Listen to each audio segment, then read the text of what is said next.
Hello and welcome to Bihar Naman GS. Bihar Naman GS परिवार में आपका स्वागत है। मैं हूं प्रदीप आचार्य।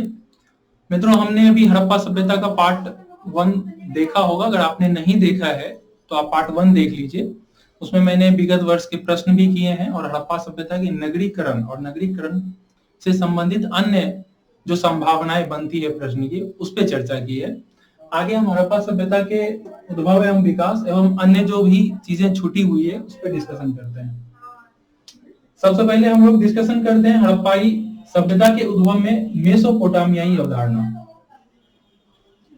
मित्रों, हमने बताया था इतिहास लेखन, और इतिहास लेखन में मैंने बताया था कि एक ही घटना का विभिन्न लोग अपने अपने अनुसार से, अपने अपने दृष्टिकोण के अनुसार से, अपनी अपनी आवश्यकता के अनुसार से, अपने अपने लक्ष्यों के अनुसार से कैसे विश्लेषण करते हैं।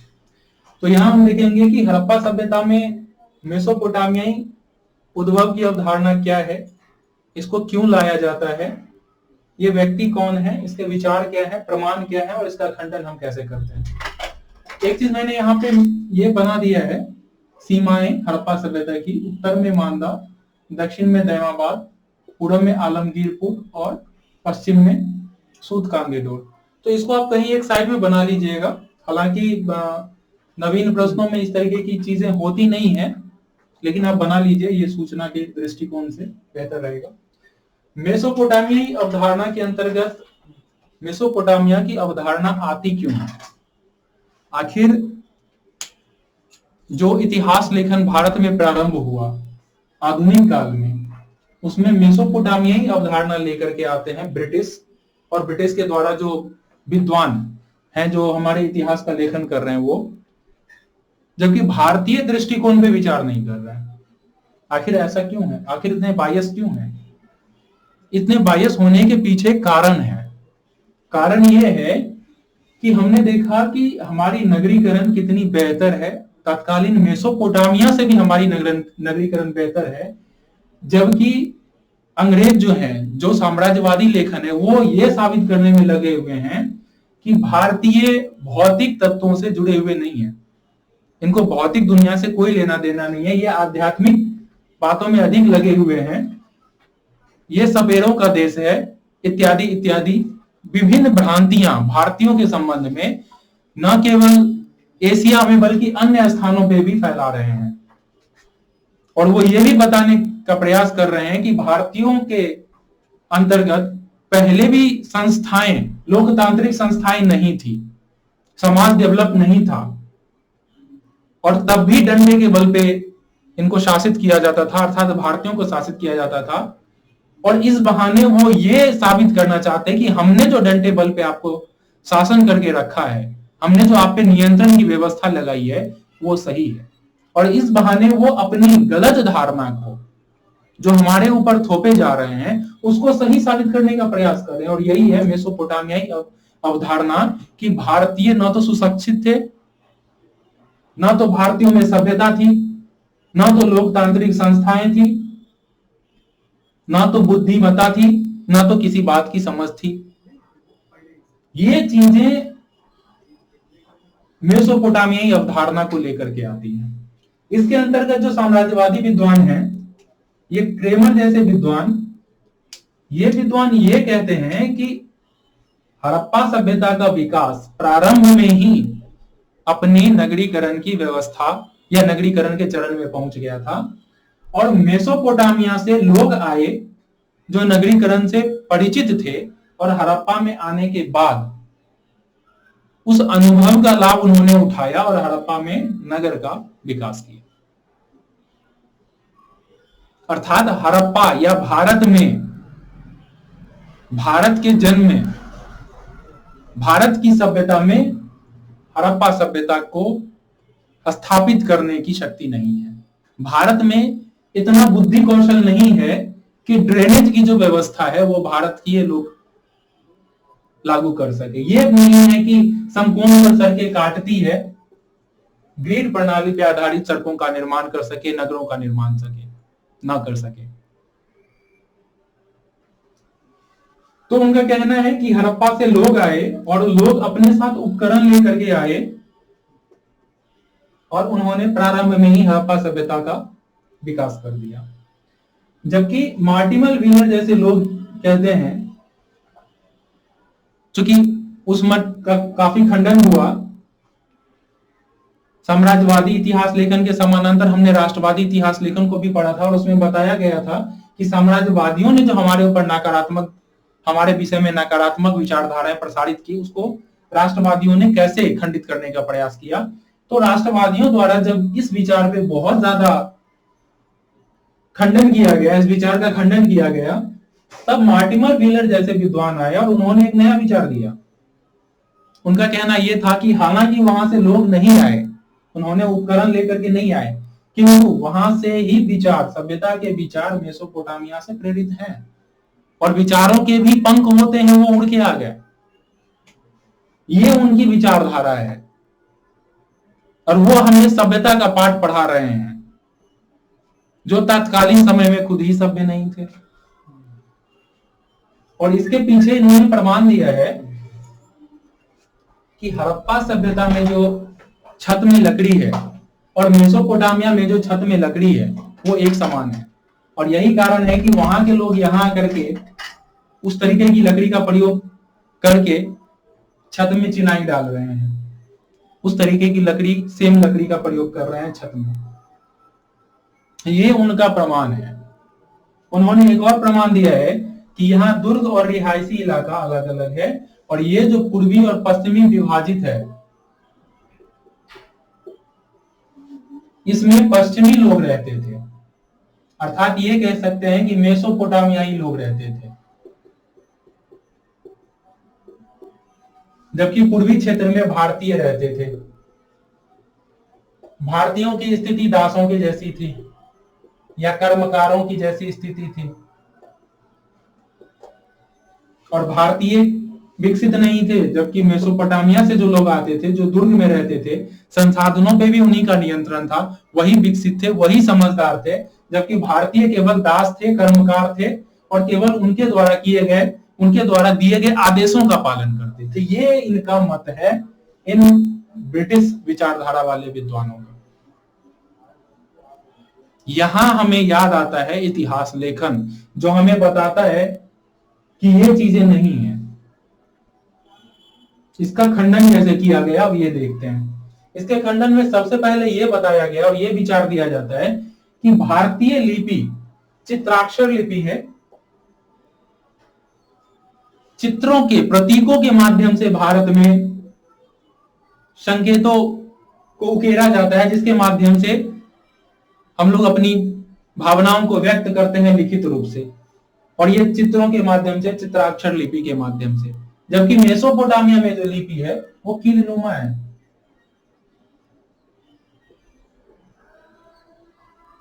और मेसोपोटामिया में आप सोचिए, जरा सोचने वाली बात है कि कहीं से, जैसे हम अगर यहां से कहीं जाते हैं, या ब्रिटिश विद्वान जो ब्रिटिश हमारे ऊपर शासन सत्ता डालते हैं, और अगर इन कह सकते हैं कि मेसोपोटामिया के लोग जब यहाँ पे आकर के हमारे ऊपर शासन व्यवस्था थोपते हैं, तो क्या वो लोग हमारी लिपि को अपनाते? क्या अंग्रेजों ने भारतीयों की लिपि को अपनाया, या प्रशासन में अंग्रेजी लिपि या रोमन लिपि का प्रयोग किया? ये यहां से सोचने की बात है। तब हमें समझ में आता है कि हड़प्पा सभ्यता का विकास वास्तव में मेसोपोटामियाई लोगों ने नहीं किया। नहीं तो हम स्वीकार कर लेते, अगर हमारा दृष्टिकोण सही नहीं होगा तो हम स्वीकार कर लेंगे, हाँ भारत में सभ्यता बाद में भी बहुत लेट से हुई थी प्रकाशित, इसीलिए नगरीकरण काफी विलंब से हुआ था, द्वितीय नगरीकरण, इसीलिए ये मेसोपोटामियाई अवधारणा स्वीकृत है। लेकिन ऐसा नहीं है, ये लिपि है, और ये लिपि हमें बताती है कि शासक वर्ग के लोग भारतीय अथवा हड़प्पाई थे, न कि मेसोपोटामिया, क्योंकि मेसोपोटामियाई शासक वर्ग रहते तो हमारे ऊपर वो अपनी लिपि थोप देते। ये सोचने की बात है। आगे चलते हैं। हड़प्पा सभ्यता का जो गवर्नेंस है, हमने चर्चा किया है पिछले वीडियो में, उसमें हमने बताया है कि हड़प्पा सभ्यता का जो गवर्नेंस है, यहाँ अतिक्रमण नहीं देखा जाता, यहाँ ग्रिड प्रणाली आधारित नगरों का निर्माण हुआ है। जबकि मेसोपोटामिया में अगर आप देखेंगे तो वहां ग्रिड प्रणाली नहीं है, वहां यत्र तत्र सर्वत्र गवर्नेंस का फेल्योर नजर आता है, अतिक्रमण हर जगह दिखाई देता है। उसके पश्चात हमारे पास जो मुहरे हैं और मेसोपोटामिया में जो मोहर है उसमें बहुत लार्ज डिफरेंस है, बहुत ही अंतर है। वहां का बेलनाकार मोहर है, जबकि हड़प्पाई मोहर जो है वर्गाकार एवं आयताकार। ये हो गया आयत और ये हो गया वर्ग। हड़प्पाई मोहर आयताकार और वर्गाकार है। तो इन सब बातों से यह साबित होता है कि सिंधु घाटी सभ्यता का विकास मेसोपोटामियाई लोगों ने नहीं किया था, बल्कि अन्य लोगों ने किया था। अब किन लोगों ने किया था और सिंधु सभ्यता का विकास कैसे हुआ, उसकी चर्चा हम अगले पार्ट में करते हैं।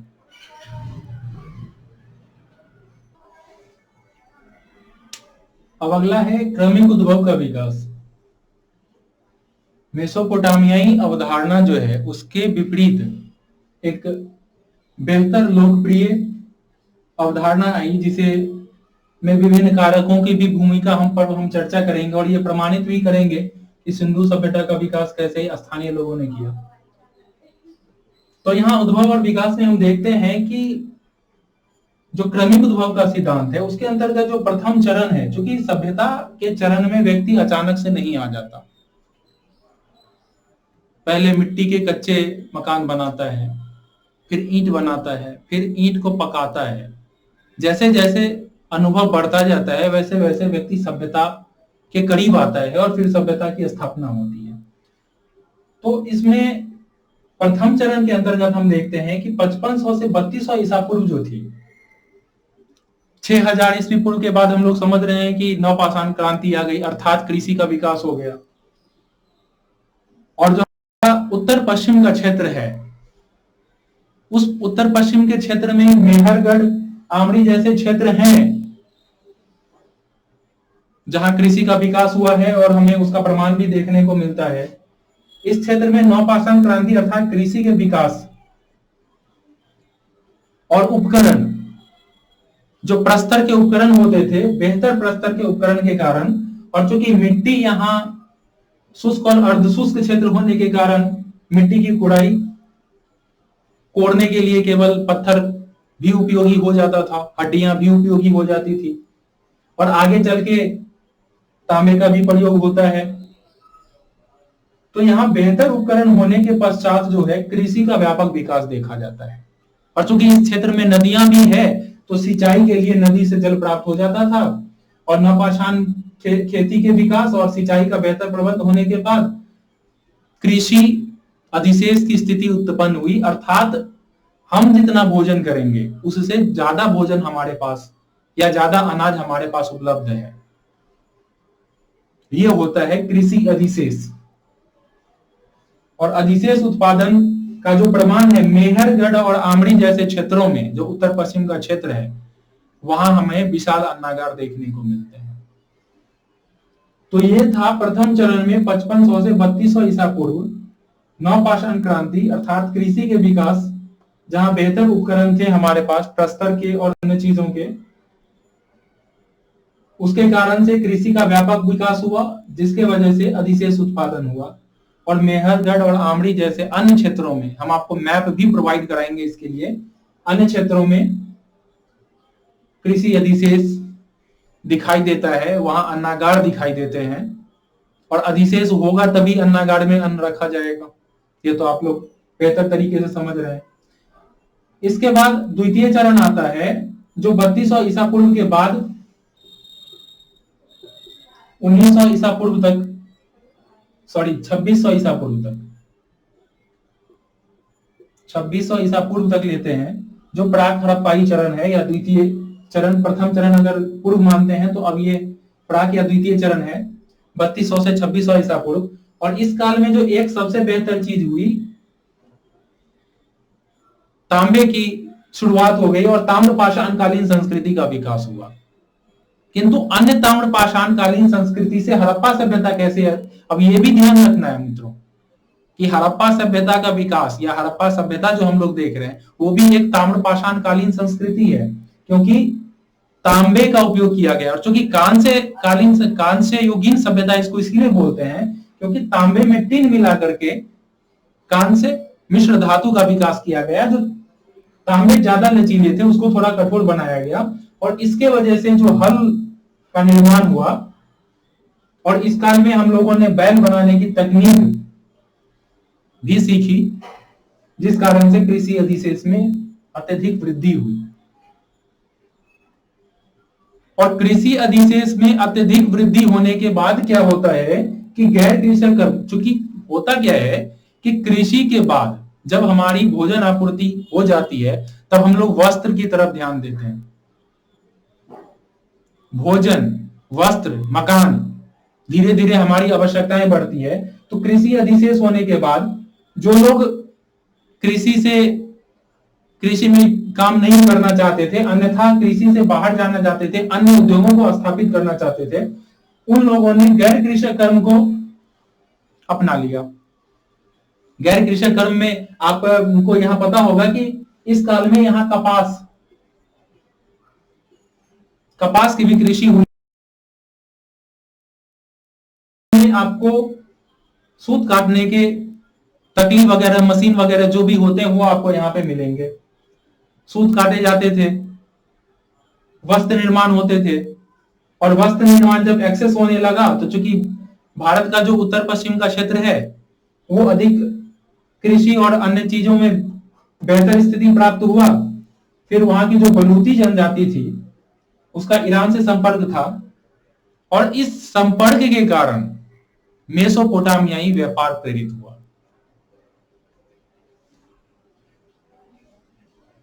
अब चूंकि व्यापार हो रहा है तो बंदरगाही नगरों का विकास होगा। क्योंकि हम लोग जानते हैं कि व्यापार करने के लिए जो हमारा सबसे सस्ता साधन होता है वो होता है जल परिवहन। तो इस काल में जल परिवहन भी हुआ, और उस कारण से भी हमारा गैर कृषक कर्म प्रेरित हुआ। इसके बाद शहर निर्माण होने लगा, उसमें भी गैर कृषक कर्म प्रेरित हुआ। लोग मकान, बैलगाड़ियां बनने लगी, और बैलगाड़ियां आपको प्रमाण भी मिलता है, मिट्टी की बैलगाड़ी देखने को मिलती है हड़प्पा सभ्यता के अंतर्गत, मोहनजोदड़ो से प्राप्त होती है। कांस्य नर्तकी की मूर्ति मोहनजोदड़ो से प्राप्त होती है, जो कांस्य बनाने के कला का प्रमाण देती है। अन्य कलाओं का भी प्रमाण देती है, लेकिन फिलहाल हम कांस्य बनाने की कला पे देखते हैं। तो इस प्रकार हड़प्पा सभ्यता में धीरे धीरे हल और बैल का जो विकास हुआ, उस विकास से कृषि अधिशेष में व्यापक वृद्धि हुई, और इस कृषि अधिशेष ने गैर कृषक कर्म को प्रेरित किया, अर्थात व्यापार, वाणिज्य, उद्योगों का विकास हुआ।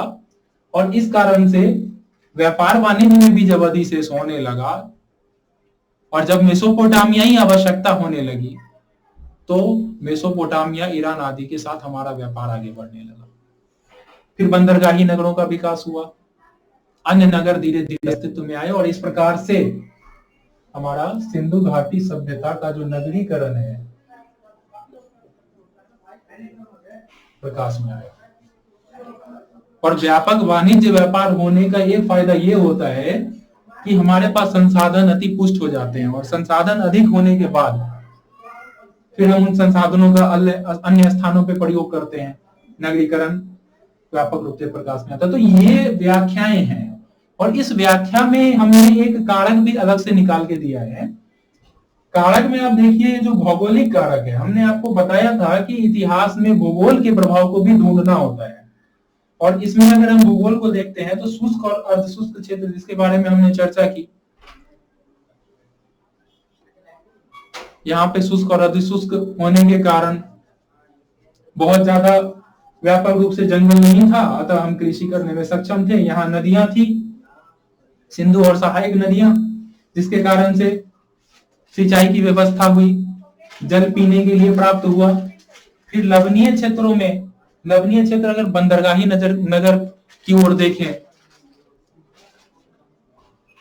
सूतकांगेडोर ले सकते हैं, सूतकाको ले सकते हैं, प्रभास पाटन ले सकते हैं, ये सारे नगर हैं जो लवणीय क्षेत्र में विकसित हुए। जबकि लवणीय क्षेत्र में, अर्थात जहां समुद्री एरिया है, वहां अगर कृषि पे ही हम लोग निर्भर होते तो उसकी आवश्यकता नहीं थी, उन क्षेत्रों में नगर की आवश्यकता ही नहीं थी। तो लवणीय क्षेत्रों में भी नगर का विकास हुआ जहां कृषि अधिशेष नहीं था। आर्थिक गतिविधि में देखें तो हमारा कृषि अधिशेष, विनिर्माण, तकनीकी कुशलता जिसकी हमने चर्चा की है। तकनीकी कुशलता में हम लोग तांबे का प्रयोग, कांसे का प्रयोग आदि दिखा सकते हैं। फिर हमारा वाणिज्य व्यापार बढ़ता है जिसके माध्यम से अधिशेष,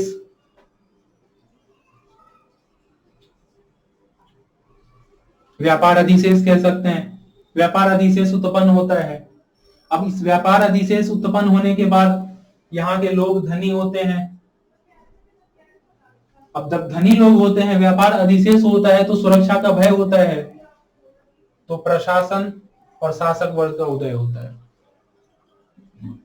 शासक वर्ग का उदय होता है जो सुरक्षा का काम करते हैं। प्रशासन भी होता है जैसे लिपि, अन्य चीजें, गवर्नेंस बेहतर का प्रयोग हुआ।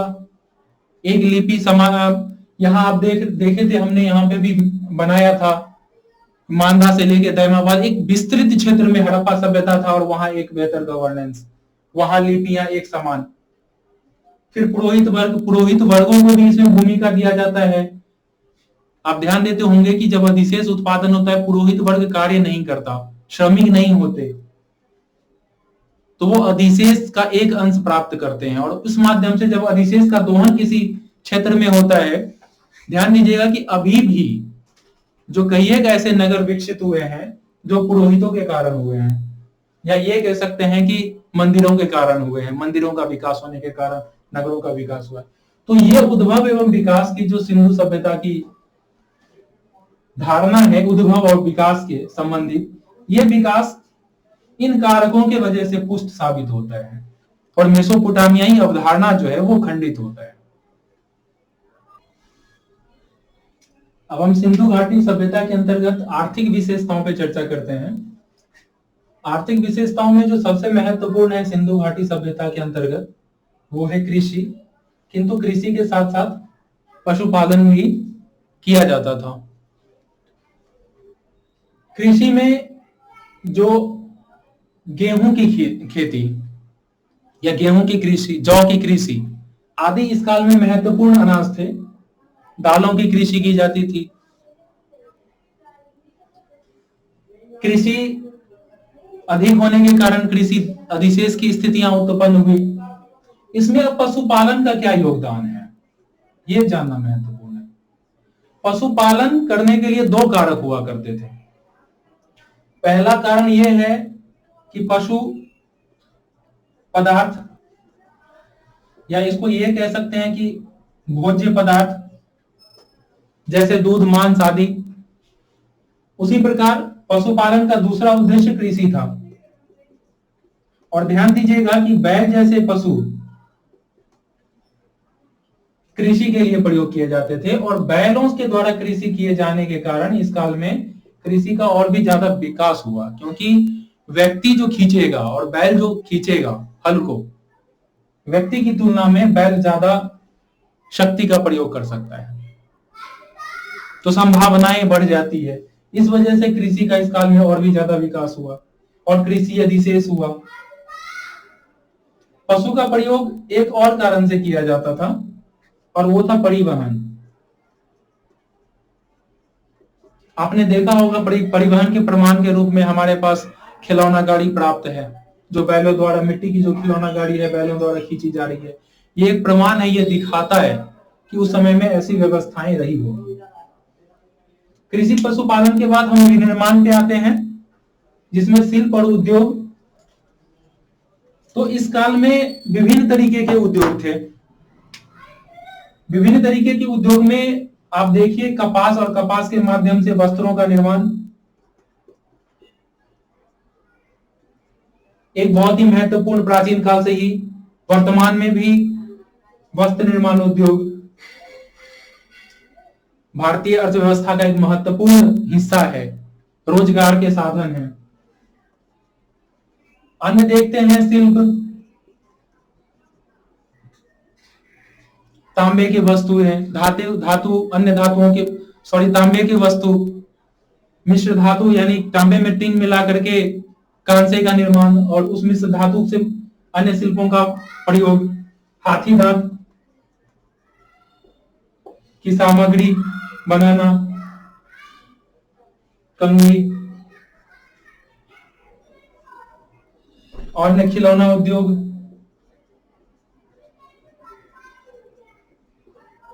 तो इन लोगों को जो भोजन कराया जाएगा, सपोज कीजिए कि अगर हमारे पास कृषि उद्योग अधिशेष नहीं होता है, तो क्या गैर कृषक कार्य प्रेरित होंगे? क्या कोई व्यक्ति वस्त्र निर्माण करेगा, अन्य शिल्प निर्माण करेगा, जो हमारे खेलने के लिए वस्तुओं का निर्माण हो, या कंघी निर्माण हो, या हाथी दांत से निर्मित वस्तु हो, या मोहर हो, या अन्य चीजें हो? क्या परिवहन की आवश्यकता होगी अगर अधिशेष नहीं रहेगा तो? कृषि अधिशेष होने के कारण लोगों को अवसर मिलता है, समय मिलता है, और उस समय मिलने के कारण शिल्प और उद्योग का विकास होता है। इसीलिए मैंने आपको बताया कि हड़प्पा सभ्यता में जो आधार है वो कृषि है, और कृषि में पशुपालन भी महत्वपूर्ण है। इसीलिए हड़प्पा सभ्यता में कृषि बहुत ही महत्वपूर्ण विशेषता है, और कृषि अधिशेष ही शिल्प और उद्योगों का विकास करने में सहायक होता है। अब आते हैं वाणिज्य व्यापार पे। तो वाणिज्य व्यापार में भी आप अधिशेष ले सकते हैं, अधिशेष कृषि कारक के रूप में। और ये जो कारक है ये बहुत ही महत्वपूर्ण है। आप जब भी आलोचनात्मक मूल्यांकन करेंगे तो आपको यह बताना पड़ेगा कि आखिर वाणिज्य व्यापार सिंधु घाटी सभ्यता में विकसित क्यों हुआ। आप केवल ये लिख देंगे कि मेसोपोटामिया के साथ व्यापार हुआ, ईरान के साथ व्यापार हुआ, व्यापारिक अधिशेष भारत को प्राप्त था, व्यापार में ये चीजें प्राप्त, आयात और निर्यात की जाती थी, वो सारी चीजें सही है। लेकिन अगर आप कारक नहीं लिखते हैं तो आपको 50 मार्क्स में से पहले ही 25% कितना हो जाएगा, 12.5%, ये मार्क्स आपके कट जाते हैं। अब सोचिए, जहां 5-5 मार्क्स की इतनी बड़ी डिफरेंस क्रिएट हो जाता है, 5-5 मार्क्स अगर सब में आपका डिफरेंस क्रिएट हो जाए, पीछे हो जाए या आगे हो जाए, तो उसका क्या फर्क पड़ सकता है आपके रिजल्ट पे।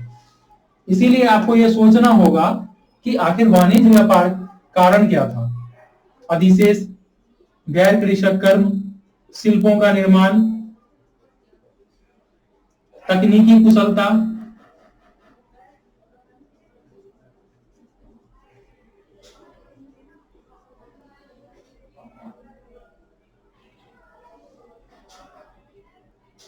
और भी ले सकते हैं आप, यातायात एवं संचार, संचार के साधन आदि। तो ये सारी चीजें विकसित हुई। यातायात एवं संचार में आप बंदरगाह लेंगे, यातायात एवं संचार में आप बैलगाड़ी को ले सकते हैं, तत्कालीन रूप से महत्वपूर्ण है बैलगाड़ी, उस समय ट्रेन तो हुआ नहीं करती थी। तो यातायात एवं संचार में जो बहुत महत्वपूर्ण भूमिका निभाता है जहाजों का निर्माण।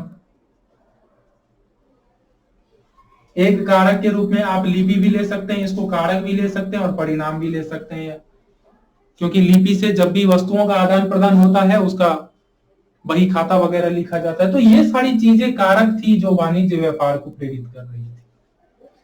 अब वाणिज्य व्यापार में आइए, जो आंतरिक वाणिज्य व्यापार है, वाणिज्य व्यापार में आपको दो डिवाइड करना है, दो पार्ट में। ध्यान दीजिए कि अगर आपको वाणिज्य व्यापार पे कभी भी टिप्पणी लिखनी हो तो आपको स्ट्रक्चर के ऊपर काम करना होगा, जिसमें आपको कारक के रूप में अधिशेष, गैर कृषक कर्म, शिल्प, तकनीकी वगैरह दिखाना होगा, आंतरिक व्यापार दिखाना होगा, बाह्य व्यापार दिखाना होगा, तभी जाकर के आपको अच्छे मार्क्स मिलेंगे। और ग्राम और शहर का व्यापार, इसमें आप ये भी देख लीजिए कि शहर और शहर का विकास, शहर और शहर का व्यापार, ग्राम से कच्चे माल शहर जाएंगे, शहर से दूसरे शहर में कच्चे माल भी ट्रांसफर हो सकते हैं, तैयार माल भी ट्रांसफर हो सकते हैं, और शहर से ग्राम की ओर जो है सामान्यतः जो तैयार विनिर्मित वस्तुएं होती है, वर्तमान में भी आप देखेंगे, ये वाणिज्य व्यापार को प्रेरित, आंतरिक वाणिज्य व्यापार के लिए काफी महत्वपूर्ण है। अब आंतरिक वाणिज्य व्यापार के बाद हम आते हैं बाह्य वाणिज्य व्यापार।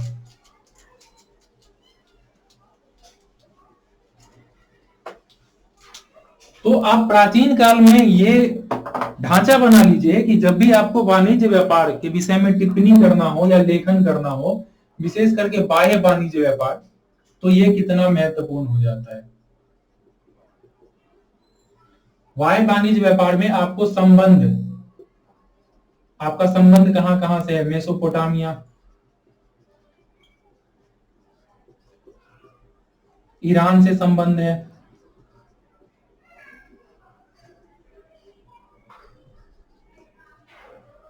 फारस की खाड़ी, ये हमारा व्यापारिक मार्ग है। तो ये संबंध आपको दिखाना होगा कि आप कहां कहां वाणिज्य और व्यापार कर रहे हैं और आपके वाणिज्य व्यापार की स्थितियां क्या क्या है।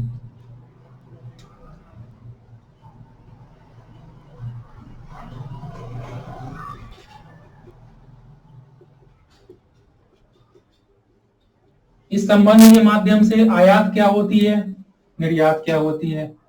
आयात में हमारे पास टीन, हालांकि टीन भारत में उपलब्ध था, फिर भी हमें टीन का आयात करना होता था क्योंकि उतनी ज्यादा मात्रा में टीन अवेलेबल नहीं था।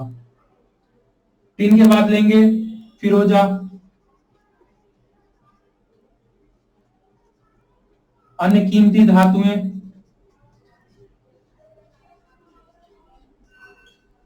लाजवर्द मनी,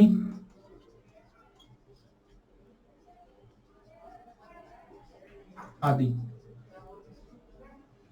अब यहां ध्यान रखिए इस बात को कि आपके पास ये इंफॉर्मेशन कम भी हो तो कितना प्रॉब्लम नहीं है, लेकिन आपका जो उत्तर होना चाहिए वो एक सिस्टम में होना चाहिए, और ये हमारा सिस्टम होगा। पहले संबंध, फिर आयात, फिर निर्यात ले लीजिए। निर्यात वस्त्र, लकड़ी, अन्य विनिर्मित वस्तुएं,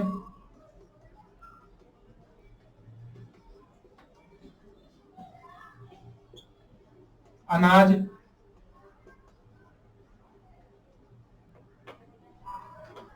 अन्य खाद्य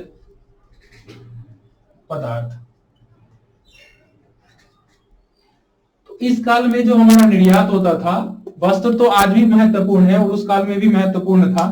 लकड़ी की वस्तुएं, अन्य विनिर्मित वस्तुएं, जिसमें आप हाथी दांत की वस्तु ले सकते हैं, मिट्टी के कोई वस्तु ले सकते हैं, मृदभांड ले सकते हैं, अनाज ले सकते हैं, अन्य खाद्य वस्तुएं, पदार्थ आदि। इसका जो प्रमाण है सारगोन का अभिलेख, सारगोन एक शासक था फारस में, उसके अभिलेख में यह लिखा गया था, दिलमन माकन मेलुहा।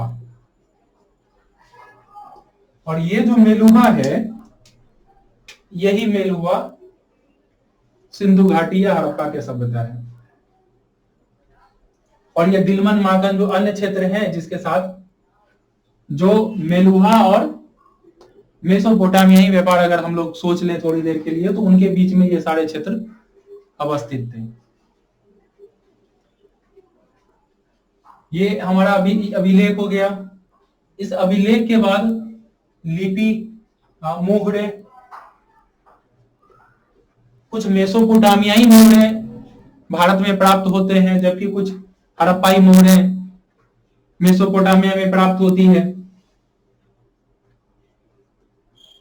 अन्य विनिर्मित उत्पाद, हाथी दांत वगैरह की वस्तुएं मेसोपोटामिया प्राप्त होती है। इससे पता चलता है कि मेसोपोटामिया के साथ भारत के बेहतर व्यापारिक संबंध थे, जिसमें आयात और निर्यात की स्थितियां कुछ इस तरीके की थी।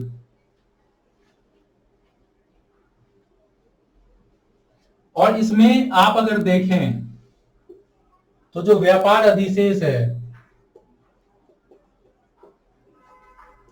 वर्तमान में हम लोग इकोनॉमिक्स में बीओपी पढ़ते हैं, बैलेंस ऑफ पेमेंट।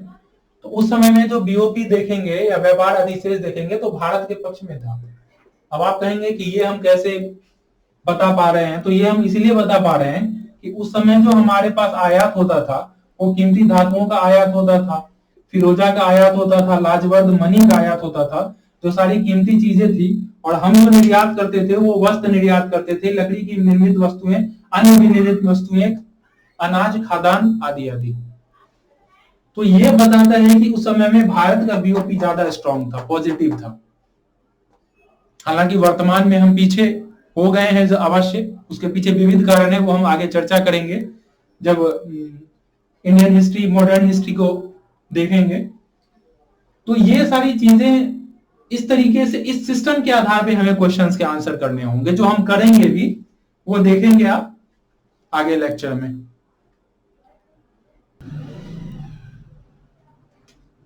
इसमें एक चीज छूट गया था, मिस हो गया था, वो था मार्ग। आपको कहीं इंडिकेट करना होगा मार्ग को, जो सड़क मार्ग और बंदरगाह, या इसको आप जल मार्ग भी कह सकते हैं, जल मार्ग अथवा बंदरगाह। आप जानते ही हैं कि लोथल में हमें बंदरगाह दिखाई देता है।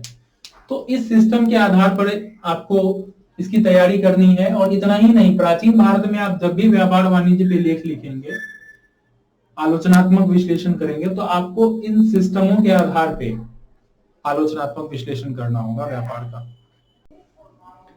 हड़प्पा सभ्यता की अगली विशेषता राजनीतिक विशेषता, हालांकि राजनीति के विषय में ज्यादा जानकारी प्राप्त नहीं होती, लेकिन इतना तो स्पष्ट है कि वहां केंद्रीय शासन प्रणाली रही होगी। और उसके पीछे प्रमाण ये है कि वहां की जो गवर्नेंस की व्यवस्था थी वो बेहतर गवर्नेंस, अगर बेहतर गवर्नेंस है तो प्रशासन रही होगी, और प्रशासन रही होगी, केंद्रीयकृत प्रशासन रही होगी, सुनियोजित नगर निर्माण हो रहे हैं, ग्रिड पर आधारित निर्माण हो रहे हैं, सड़कें बन रही है जो समकोण पर काट रही है। इसका मतलब होता है कि एक कहीं ना कहीं केंद्रीय राजनीतिक प्रणाली, एक केंद्रीकृत राजनीतिक प्रशासनिक, ऐसा लिख सकते हैं आप, राजनीतिक प्रशासनिक व्यवस्था रही होगी, जिस कारण से बेहतर नगर निर्माण, सुनियोजित नगर निर्माण और बेहतर गवर्नेंस रहा होगा। मापतौल की एक रूपता, ये भी एक केंद्रीकृत शासन प्रणाली की विशेषता को प्रकट करती है, जहां एक जगह से मानक निर्धारित किए जाते होंगे और उस मानक के आधार पे इतने बड़े क्षेत्र में वस्तुओं का लेन देन किया जाता होगा, मापतौल किया जाता होगा। तो इसमें संभावना यह है कि वहां पुरोहित की एक व्याख्या दी जाती है कि यहाँ पुरोहित केंद्र में रहे होंगे। तो दाढ़ी वाले बाबा की जो मूर्ति है, योग मुद्रा में जो लोग हैं, ये सब बताते हैं कि पुरोहित वर्ग वहां कहीं ना कहीं केंद्र में रहा होगा। या कुछ अन्य भी परिकल्पना है जिसमें यह कहा जाता है कि पुरोहित वर्ग केंद्र में भले ही रहा हो, लेकिन शासन व्यवस्था पुरोहितों के हाथ में ना होकर के अन्य के हाथ में होगी।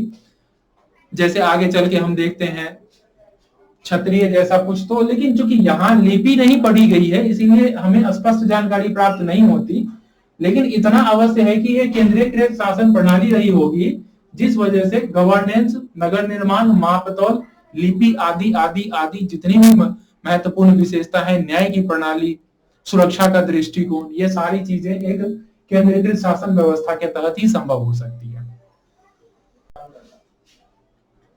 अब हम सिंधु घाटी सभ्यता के सामाजिक विशेषताओं पे चर्चा करेंगे। इसमें जटिल नगरीय समाज, आप अभी भी ध्यान देते होंगे तो नगरीय समाज जो होता है वो वहां विभिन्न समाज के लोग रहते हैं। बिहार से लोग रहते हैं, पंजाब से लोग रहते हैं, आप दिल्ली का उदाहरण ले लीजिए, पटना का उदाहरण ले लीजिए, लखनऊ का उदाहरण ले लीजिए, चाहे विश्व के किसी भी नगर का उदाहरण ले लीजिए, वहां आपको किसी विशेष समाज के लोग नहीं मिलेंगे। हिंदू मिलेंगे, मुस्लिम मिलेंगे। वर्तमान परिस्थितियों में तत्कालीन समाज में विभिन्न प्रजातियां यहां निवास करती थी। वर्ग विभाजन आप नगर में देख रहे हैं, दुर्ग देख रहे हैं, निचला नगर देख रहे हैं, ये वर्ग विभाजन को प्रेरित करता है, ये वर्ग विभाजन का प्रमाण देता है। आर्थिक असमानता, ये दुर्ग में और निचले शहर में आप देखेंगे तो वहां भी आर्थिक समानता दिखाई देती है। इसके अलावा आप देखते हैं कि पुरोहितों की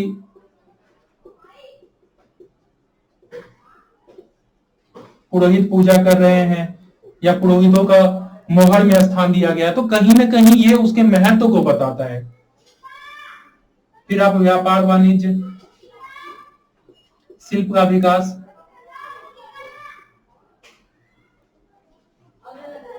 व्यापार वाणिज्य होने से कहीं न कहीं एक विशेष व्यापारी वर्ग में संसाधनों की वृद्धि होती है।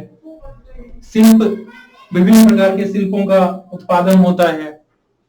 आज भी हम देख रहे हैं कि कृषि और व्यापार की अगर तुलना किया जाए तो व्यापार में आय ज्यादा होती है, बल्कि कृषि में आय कम होती है।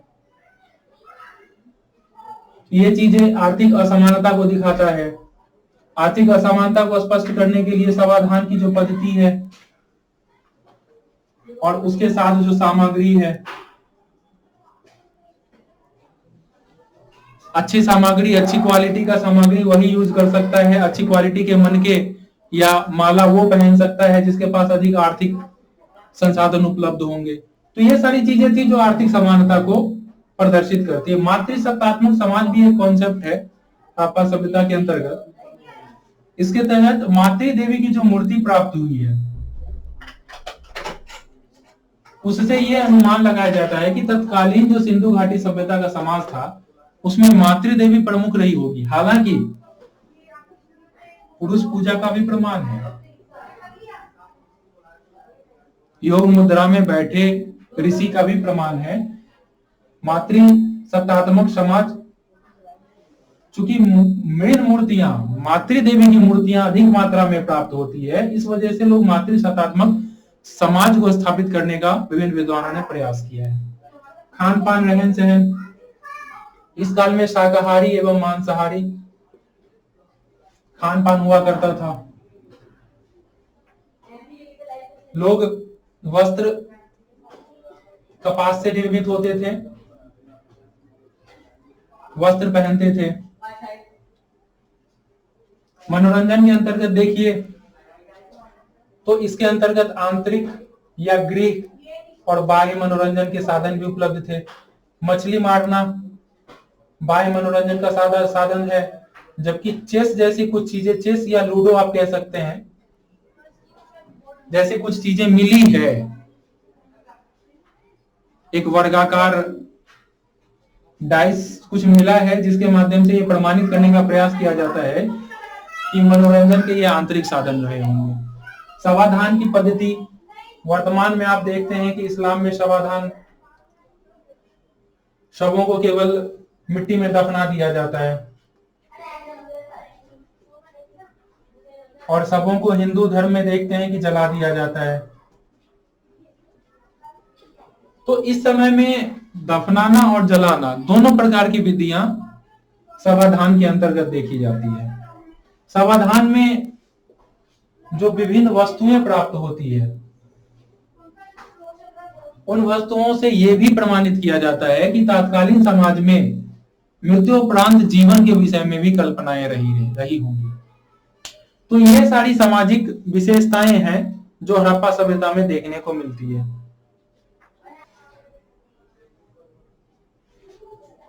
हड़प्पा सभ्यता की जो धार्मिक विशेषताएं हैं, इसके तहत सबसे पहले हम ये समझते हैं कि धर्म के कितने पहलू होते हैं। सामान्यतः धर्म के दो पहलू माने जाते हैं, जिसमें एक होता है कर्मकांड, जैसे मूर्ति पूजा करना, जल चढ़ाना, दूध चढ़ाना, और दूसरा होता है दार्शनिक। इसके अंतर्गत ब्रह्म, जीव और जगत के विषय में हम लोग चिंतन मनन करते हैं, जैसे हम लोग उपनिषद में अभी समझने वाले हैं। तो ये जो ब्रह्म, जीव और जगत के विषय में जो चिंतन होता है, ये हमें, चूंकि इसकी लिपि पढ़ी नहीं गई हड़प्पा सभ्यता की, इस वजह से हमें इन पहलुओं के विषय में जानकारी प्राप्त नहीं होती।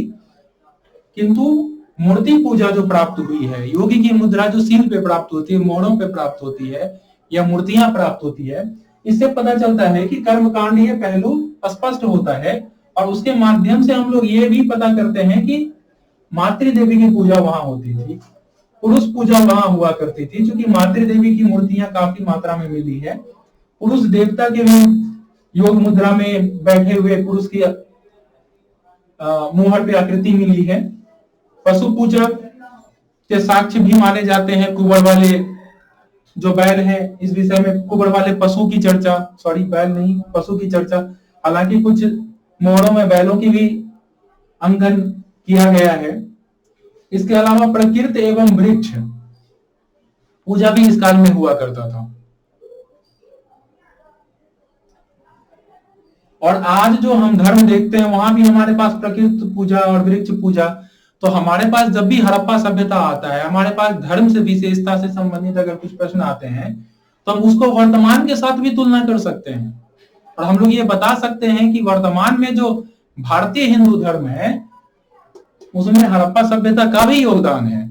केवल वर्तमान स्थितियों का ही नहीं है या हड़प्पा के बाद की स्थितियों का नहीं है, बल्कि हड़प्पा से जो मूर्तियां मिली है उसके बाद जो मूर्तियों निर्माण की जो होती है, तो कहीं ना कहीं हड़प्पा से हम लोगों ने उन चीजों को सीखा होगा।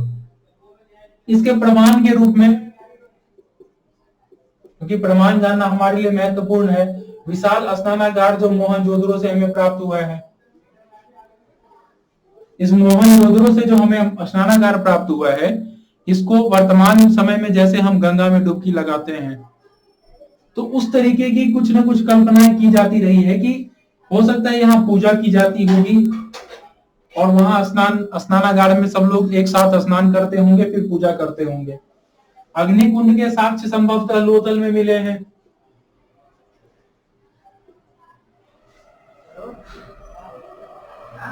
तो ये अग्निकुंड जो है ये हमें बताता है कि वहां कर्मकांडीय पहलू क्या थे। योग मुद्रा में जो व्यक्ति बैठे हुए मिले हैं, इससे पता चलता है कि वहां योगासन भी किया जाता होगा, ध्यान मुद्रा में किया जाता होगा, ब्रह्म जीव जगत के विषय में वो सोचते होंगे, चिंतन करते होंगे, हालांकि लिखित प्रमाण नहीं है। तो इस प्रकार हम देखते हैं कि हड़प्पा सभ्यता में भी धर्म विविधता मूलक था और वर्तमान समय में जो हमारा धर्म है उसमें हड़प्पा सभ्यता का भी प्रभाव है। ये हम टिप्पणी लिख सकते हैं इस विषय में।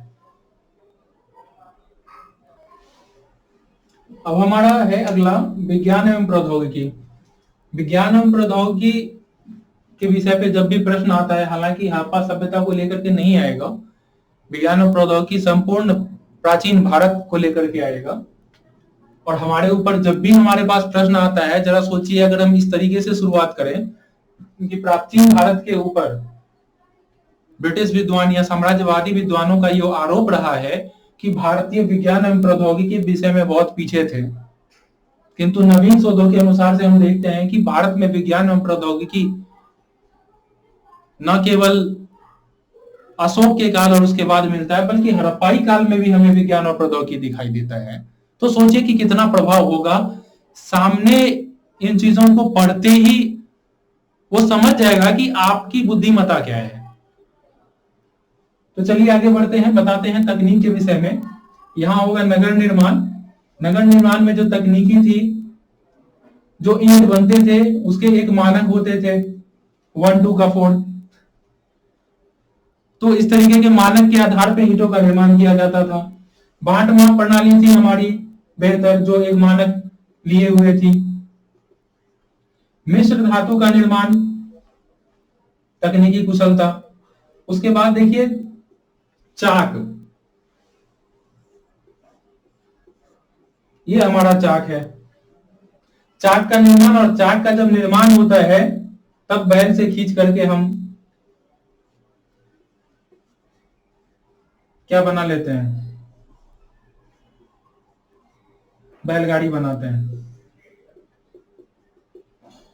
यहाँ पे 2 बैल डाल दीजिए, यहाँ पे चलाने वाला व्यक्ति। तो ये हमारा है चाक के निर्माण के साथ, जब चाक और बैल को जोड़ते हैं तो हमारा बैलगाड़ी बन जाता है। आगे देखिए जहाजों का निर्माण हुआ। पानी का जहाज, हवाई जहाज मत समझ लीजिएगा। पानी का जहाज जो व्यापार और वाणिज्य में काफी महत्वपूर्ण था। रसायन विज्ञान में मिश्र धातु का निर्माण, तांबे प्लस टीन, कांसे का निर्माण। मौसम विज्ञान की जानकारी, दो फसली प्रणाली हड़प्पा सभ्यता के अंतर्गत देखी जाती है। किस फसल को किस टाइम में लगाना है और किस टाइम में काटना है, ये उन्हें जानकारी प्राप्त थी मौसम विज्ञान की। गणित का ले लीजिए, हमारे पास बांट माप प्रणाली मानक थी, स्केल एक निर्मित किया गया था और अन्य भी चीजें गणित को प्रमाणित करती है हड़प्पा सभ्यता के अंतर्गत। चिकित्सा, कुछ स्थानों पे हमें खोपड़ी का साक्ष्य मिला है जिसमें छोटे कह सकते हैं छोटे उपकरणों या शल्य ब्लेड वगैरह के माध्यम से शल्य चिकित्सा की गई होगी। खोपड़ी पे कुछ घाव के निशान है जिससे यह प्रमाणित करने का प्रयास किया गया है कि उसकी शल्य चिकित्सा की गई होगी। आगे कला के क्षेत्र में देखते हैं तो हमारा स्थापत्य कला, ये विज्ञान और प्रौद्योगिकी को अलग देखना है और कला को अलग देखना है। कला में स्थापत्य कला जिसकी हमने काफी चर्चाएं पहले ही कर चुके हैं। फिर मूर्ति कला, मातृ देवी की मूर्ति, पुरुष मूर्ति, प्रस्तर की मूर्तियां आदि। मोहरे देखते हैं और मन के मतलब माला जो गले में पहनते हैं।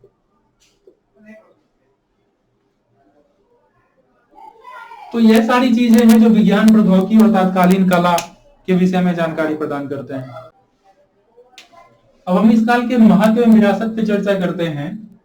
विरासत, आप लोग जानते होंगे कि विरासत वो चीजें होती है जो हमें पूर्वजों से प्राप्त होती है, और महत्व तो आप जानते ही हैं, महत्वपूर्ण होना, किस चीज का कितना उपयोगिता है। तो यह प्रथम नगरीय सभ्यता थी और भारत में नगरीकरण की शुरुआत, प्रथम नगरीकरण हड़प्पा सभ्यता के अंतर्गत। दूसरा है यह कांस्य युगीन सभ्यता थी। इस काल में धातु विज्ञान आगे बढ़ा और हमने तांबे और टीन को मिलाकर के कांस्य नामक धातु का निर्माण किया। कृषि एवं पशुपालन, ऐसी कल्पना की जाती है कि कृषि, चूंकि आगे हम लोग जब वैदिक काल पढ़ेंगे तो हम देखेंगे कि प्राथमिक रूप से जब वैदिक आए थे उस समय उनके लिए पशु ज्यादा महत्वपूर्ण हुआ करता था, कृषि कम। तो यह अनुमान लगाया जाता है कि कृषि जो वैदिक लोगों ने सीखा वो सिंधु सभ्यता के लोगों से सीखा, और पशुपालन तो महत्वपूर्ण था ही, आगे कैरी होता गया।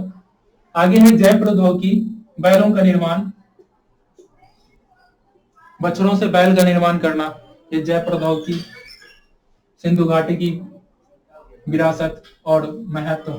पश्चिमी व्यापार, इस काल में जो पश्चिमी व्यापार हुआ इसके बाद एक लंबा गैप लगा उस व्यापार को हमें फिर से कवर करने के लिए। खान पान, रहन सहन, शाकाहारी मांसाहारी आदि, रहन सहन, वस्त्र आभूषण पहनना, पहनावा ओढ़ावा, सौंदर्य प्रसाधन, लिपस्टिक,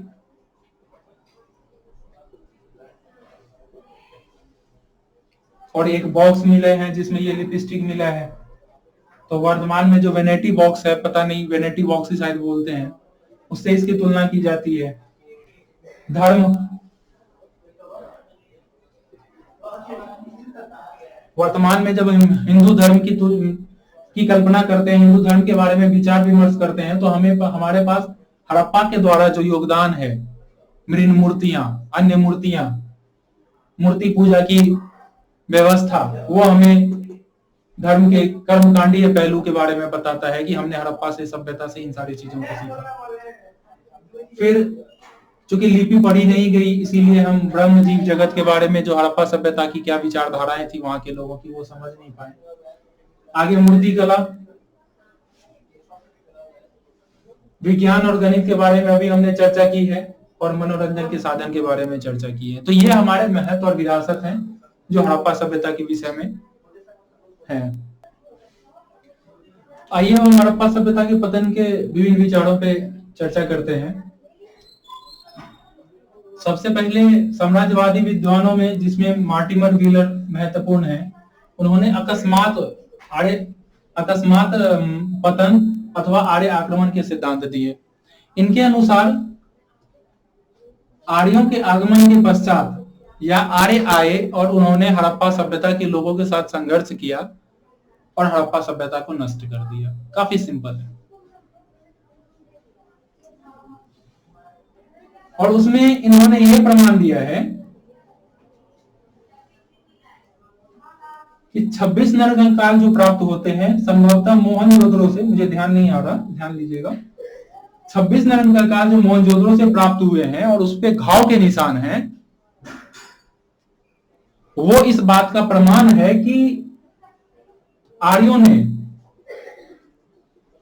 संघर्ष करके यहाँ के लोगों को पराजित किया और फिर हड़प्पा सभ्यता को नष्ट कर दिया। इन्होंने ये भी कहा है कि साहित्यिक साक्ष्य, इसको आप पुरातात्विक साक्ष्य में इंक्लूड कीजिए, और अगला है साहित्यिक साक्ष्य। और साहित्यिक साक्ष्य में ऋग्वेद में इंद्र को पुरंदर कहा गया है, और पुरंदर का मतलब होता है किलों को गिराने वाला। तो ये मार्टिमर व्हीलर साहब बहुत ही सीधा सा बात बताते हैं कि आर्यों ने यहाँ आक्रमण कर यहाँ की सभ्यता को नष्ट कर दिया, और इस आक्रमण के दौरान जो है संघर्ष में 26 लोगों की मृत्यु हो गई, जो पुरातात्विक साक्ष्य है। और दूसरा साहित्यिक साक्ष्य है कि ऋग्वेद में पुरंदर कहा गया है इंद्र को, अर्थात किलों को गिराने वाला। तो किलों को गिराने वालों ने यहाँ आकर के किला गिराया, इस वजह से इंद्र को पुरंदर कहा जाता है। किंतु इस विचार का खंडन किया गया है, और खंडन करके यह बताया गया है, अभी हाल में भी एक 2019 में रिसर्च आया कि ये जो 26 नरकंकाल प्राप्त हुए हैं वो युद्ध के वजह से नहीं हुए हैं, उनकी मृत्यु युद्ध के वजह से नहीं हुई है, बल्कि बाढ़ और अन्य कारणों से हुई है। और दूसरा बात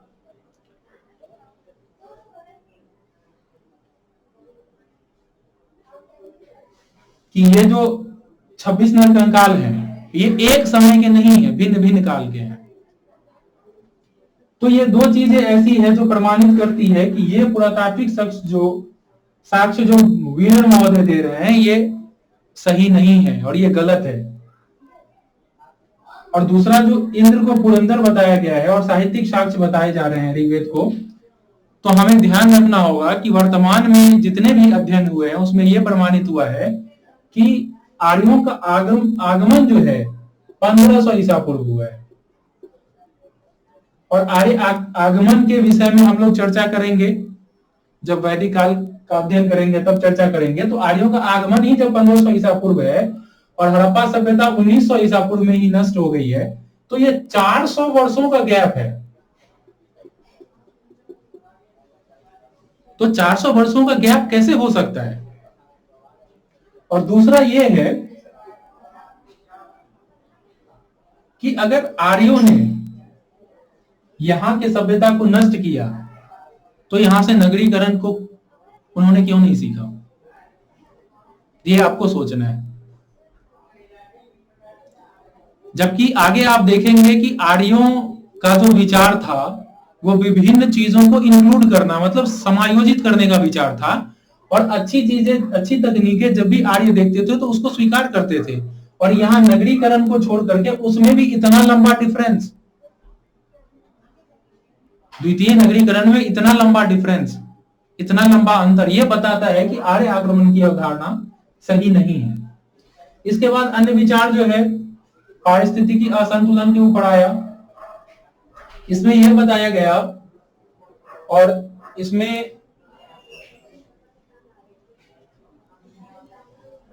अमेरिका में भी अमेरिकी वैज्ञानिकों ने भी रिसर्च किया और बताया कि उस काल में जो ये 26 नरकंकाल मिले हैं उसमें बाढ़ से भी लोगों की मृत्यु हुई है। एक विशेष प्रकार के जल उत्प्लावन की भी चर्चा की जा रही है, उस कॉन्सेप्ट को भी लाया गया है, जिसके अंतर्गत कुछ क्षेत्रों में जल का अचानक नदी मार्ग में परिवर्तन एवं अन्य कारणों से जल उत्प्लावन आया और जल उत्प्लावन के कारण सभ्यता के कुछ क्षेत्र नष्ट हो गए या कुछ नगरीकरण का पतन हो गया। आगे नदी मार्ग में परिवर्तन की भी कल्पना की गई कि नदी के मार्ग में परिवर्तन के कारण जल का अभाव हो गया, जल की कमी हो गई। और जल की कमी होगी, जल नहीं होगा तो सिंचाई कैसे होगा, लोग जल पिएंगे कैसे? और अगर 10 किलोमीटर दूर जाकर के जल लाना पड़ेगा तो वहां नगरीकरण कैसे रह सकता है? तो ये चीजें आई। फेयर सर्विस महोदय ने एक नया विचारधारा दिया मानवीय हस्तक्षेप का, कि पारिस्थितिकी असंतुलन उत्पन्न हुआ जब मानव ने अति दोहन करना शुरू कर दिया, और अति दोहन और प्रदूषण के कारण पारिस्थितिकी असंतुलन हुआ और फिर बाढ़, सूखा और अन्य परिस्थितियां उत्पन्न हुई, जिसके वजह से नगरीकरण का पतन हो गया। हालांकि ये हमें सोचना होगा कि उस काल में क्या इतना परिस्थिति की दबाव उत्पन्न हुआ होगा कि नगरीकरण का पतन हो जाए, किंतु ये भी एक विचारधारा है। हो सकता है कि कुछ क्षेत्र में ऐसा हुआ भी हो सकता है कि नदी को हम लोगों ने छेड़छाड़ किया हो, नदी से धाराएं निकाली गई हो और मुख्य धारा बंद हो गई हो, और नई धारा जो निकाली गई उससे असंतुलन क्रिएट हो गया हो, और इस वजह से यह मानवीय हस्तक्षेप के कारण पारिस्थितिकी असंतुलन की घटना हुई हो।